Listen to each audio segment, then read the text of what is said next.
Muy buenas, mi nombre es Carlos García Sánchez y voy a presentar mi comunicación oral titulada Influencia de la posición de juego en las aceleraciones y deceleraciones soportadas por jugadoras semiprofesionales de balonmano en competición oficial.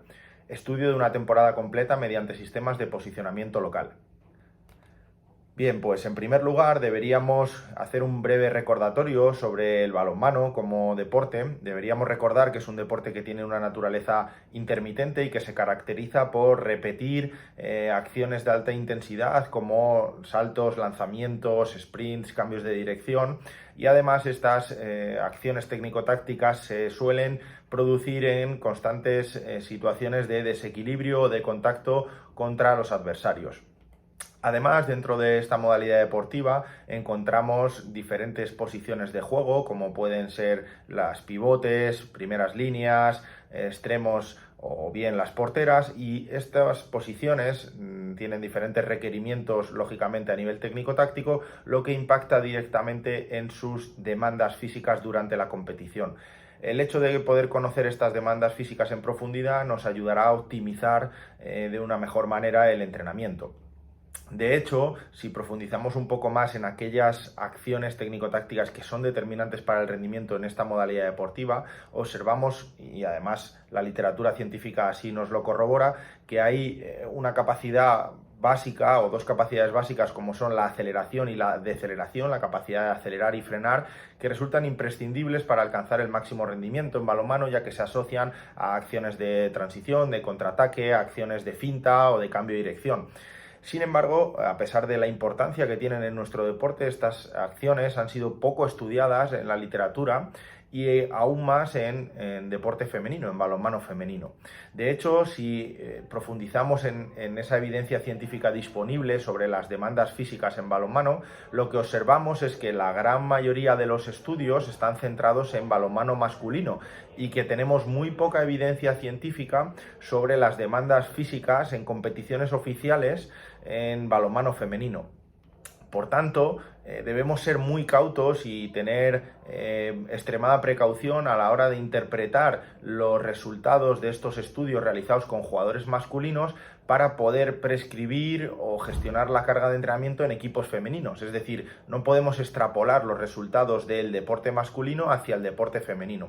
Por tanto, esto pone de manifiesto la necesidad de abordar esa necesidad de investigación en deporte femenino, en balonmano femenino, para conocer mejor las demandas, para prescribir y gestionar mejor las cargas de entrenamiento. Por tanto, el objetivo principal de nuestro estudio fue analizar y comparar la capacidad de realizar aceleraciones y deceleraciones por parte de las jugadoras de balonmano durante competiciones oficiales en una temporada completa. Y en segundo lugar, establecimos un segundo objetivo, que fue analizar las diferencias de esta capacidad de acelerar y decelerar en función de la posición de juego. Bien, para ello diseñamos un estudio un estudio de corte transversal en el que monitorizamos los valores promedio de aceleración y deceleración durante 13 partidos oficiales que el equipo disputaba como local en la segunda división española durante la temporada 2021-2022. A lo largo de esos 13 partidos recopilamos 153 registros de sistema de posicionamiento local o LPS proveniente de 22 jugadoras del mismo equipo. Las jugadoras que se decidieron incluir fueron aquellas que al menos jugaron un minuto en cada partido, y se decidió excluir a las porteras puesto que este tipo de análisis no refleja fielmente los factores de rendimiento de esta posición. En cuanto a las jugadoras, pues contamos con 4 jugadoras de la posición de extremo, 4 pivotes y 14 primeras líneas. Todas ellas pertenecen a un mismo equipo, como digo, que competía en la segunda división española y que realizaba normalmente a la semana 4 sesiones técnico-tácticas, 2 sesiones de fuerza y un partido. En cuanto al equipamiento y el procedimiento de recogida de datos que se empleó en este estudio, pues utilizamos la tecnología de posicionamiento local de Wimu Pro. Como vemos, este sistema necesita de un posicionamiento de antenas en el perímetro del campo de balonmano, que se realizó en todos los partidos que ese equipo disputó como local, y se dispuso de acuerdo a estudios previos y al propio manual proporcionado por la marca comercial. De hecho, el procedimiento de recogida de datos fue sencillo. Se calibró en primer lugar el sistema antes de comenzar el partido, se determinó el perímetro del campo con una unidad de posicionamiento local para de ese modo poder determinar el tiempo de juego efectivo de cada jugadora, poder saber cuánto tiempo habían jugado a lo largo del partido, eliminando las interrupciones que eran propias del balonmano, como los tiempos muertos, como las exclusiones de 2 minutos, como una acción de una lesión o las propias consultas entre los árbitros. Es decir, fuimos capaces de determinar el tiempo efectivo que una jugadora estuvo en la pista y eliminamos todas esas interrupciones. Al finalizar el partido, extraemos las unidades de registro de las jugadoras, las posicionamos en el maletín, como vemos en la imagen, y a partir de ahí exportamos los datos a una unidad externa para posteriormente, con el software específico de la propia marca comercial, hacer el análisis de los datos y exportarlos a una hoja Excel para posteriormente poderlos tratar en diferentes software de análisis estadístico. Las variables que se seleccionaron fueron el número total de aceleraciones, el número total de deceleraciones, las aceleraciones por minuto y las deceleraciones por minuto. Es decir, las variables de aceleración se estudiaron de manera absoluta y de manera relativa en función o normalizada en función del tiempo de juego.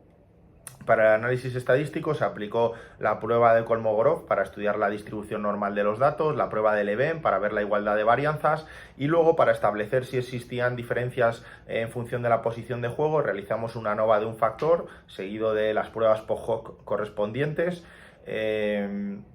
Y además interpretamos los datos utilizando el tamaño del efecto, como puede observarse en la imagen. Además, el nivel de significación se estableció en P menor o igual a 0.05.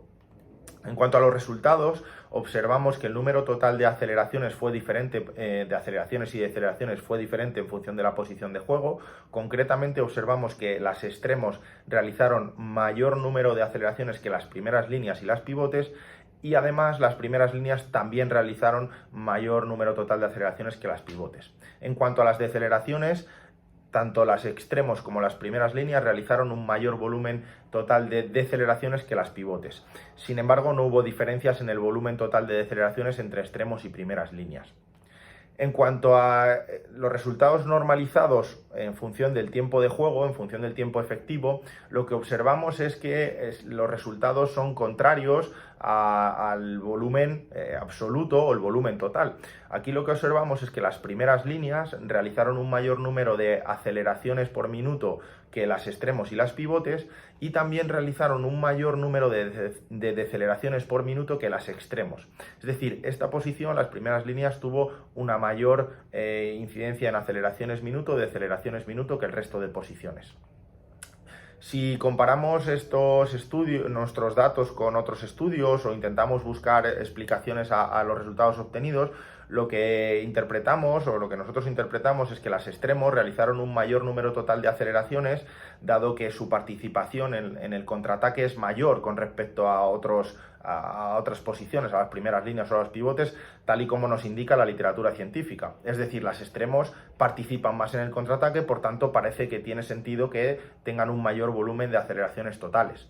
En cuanto a las primeras líneas, lo que observamos es que tenían un mayor volumen de aceleración, deceleración por minuto, y esto puede estar explicado o puede tener una causa en la fase de construcción del ataque posicional. Esta posición de juego, las primeras líneas, tienen un importante papel a la hora de generar los desequilibrios, de generar las ventajas en el juego, y esto se caracteriza por un movimiento que hemos definido como movimiento de pistón y que viene recogido en la literatura y que por tanto puede hacer que el volumen por minuto de estas aceleraciones y deceleraciones sea mayor para esta posición de juego.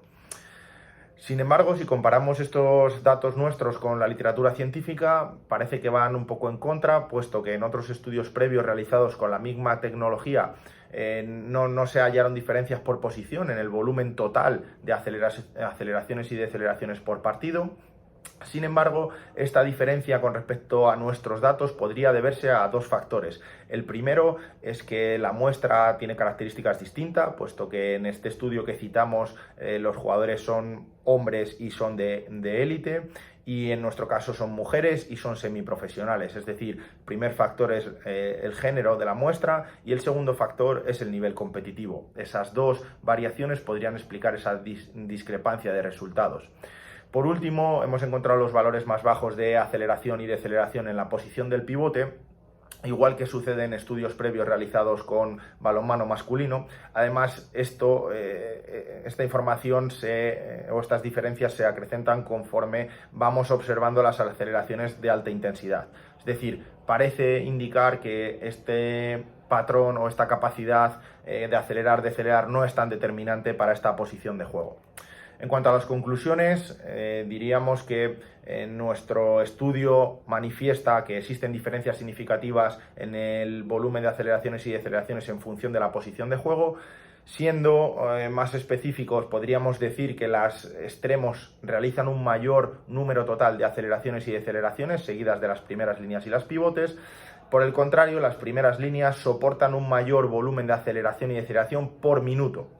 Esto pone de manifiesto la importancia de adaptar la carga de entrenamiento y de diseñar programas de entrenamiento específicos para cada posición.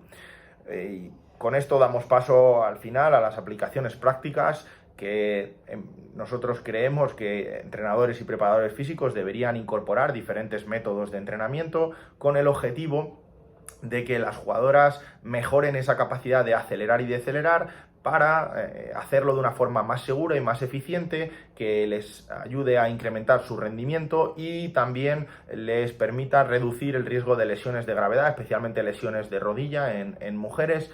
Deberíamos tener esto en cuenta sobre todo en las posiciones en las que tienen un mayor volumen de aceleración-deceleración, como hemos dicho, extremos y primeras líneas, y en menor medida pivotes, lógicamente.